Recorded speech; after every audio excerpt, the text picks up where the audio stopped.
कोकणातील प्रत्येक घडामोडींचे लाईव्ह अपडेट पाहण्यासाठी आताच कोकण कटा न्यूजच्या सर्व सोशल मीडियाच्या प्लॅटफॉर्मला लाईक, फॉलो आणि सबस्क्राईब करा.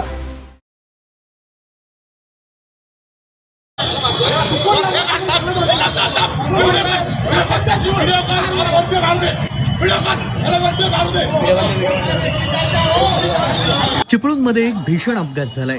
चिपळूण शहरातील बहादूर शेख नाका ते इंदिरा गांधी सांस्कृतिक केंद्र या दरम्यान आज दिनांक 24 मार्च रात्री 8:30 ते 9च्या दरम्यान भरधाव टँकरनं 2 ते 3 वाहनांना जोराची धडक दिल्याची घटना घडली. या अपघातामुळे परिसरात एकच खळबळ उडालेली असून वाहतूक काही काळ विस्कळीत झाली होती. प्राथमिक माहितीनुसार टँकर वेगात येत असताना चालकाचं वाहनावरील नियंत्रण सुटल्यानं हा अपघात झालाय. टँकरनं समोरून आणि बाजूने येणाऱ्या वाहनांना धडक दिल्यानं 3 जण जखमी झाल्याची देखील माहिती आहे. जखमींना तातडीनं स्थानिकांच्या मदतीनं जवळच्या रुग्णालयामध्ये उपचारासाठी हलवण्यात आल्याची माहिती आहे. सुदैवानं कोणतीही जीवितहानी झालेली नाहीये. संबंधित टँकर वेगात येत असताना चालकाचं वाहनावरील नियंत्रण सुटल्यानं रस्त्यावरून जात असलेल्या 2 ते 3 वाहनांना या टँकरनं जोराची धडक दिली. या धडकेत वाहनांचं नुकसान झालेलं आहे. अपघातानंतर परिसरातील नागरिक संतप्त झालेत. त्यांनी टँकर चालकाला पकडून त्याला जाब विचारत रोष व्यक्त केला. काही काळ परिसरात तणावपूर्ण वातावरण निर्माण झालेलं होतं. घटनेची माहिती मिळताच चिपळूण पोलिसांनी तात्काळ घटनास्थळी धाव घेत परिस्थिती नियंत्रणात आणली. पोलिसांनी टँकरसह चालकाला ताब्यात घेतलेलं असून पुढील तपास सध्या सुरू आहे. अपघातानंतर घटनास्थळी संतप्त नागरिकांची गर्दी पाहायला मिळाली. काहींनी टँकर चालकाला पकडून चांगला चोप दिलाय. परिस्थिती तणावपूर्ण होत असतानाच पोलिसांनी घटनास्थळी धाव घेत जमावाला पांगवलं आणि चालकाला ताब्यात घेतलंय. या घटनेमुळे चिपळूण कराड मार्गावर काही काळ मोठी वाहतूक कोंडी निर्माण झाली होती. अपघातग्रस्त वाहन आणि टँकर रस्त्याच्या मध्यभागी उभे राहिल्यानं दोन्ही बाजूनी वाहनांच्या रांगा लागल्या होत्या. चिपळूण पोलिसांनी तात्काळ वाहतूक सुरळीत करण्यासाठी प्रयत्न करत मार्ग मोकळा केलाय. दरम्यान अपघाताचं नेमकं कारण, टँकरचा वेग आणि सोबतच चालकाची वैद्यकीय तपासणी आदी बाबींचा अधिक तपास सध्या चिपळूण पोलीस करतायत. निसार शेख, कोकण कट्टा न्यूज, चिपळूण, रत्नागिरी.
कुठले तो सगळे आला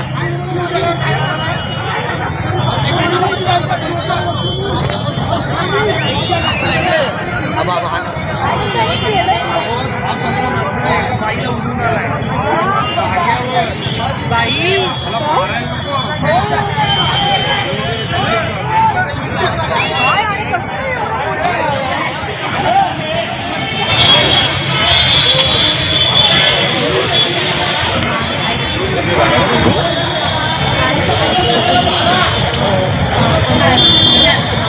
बोलतात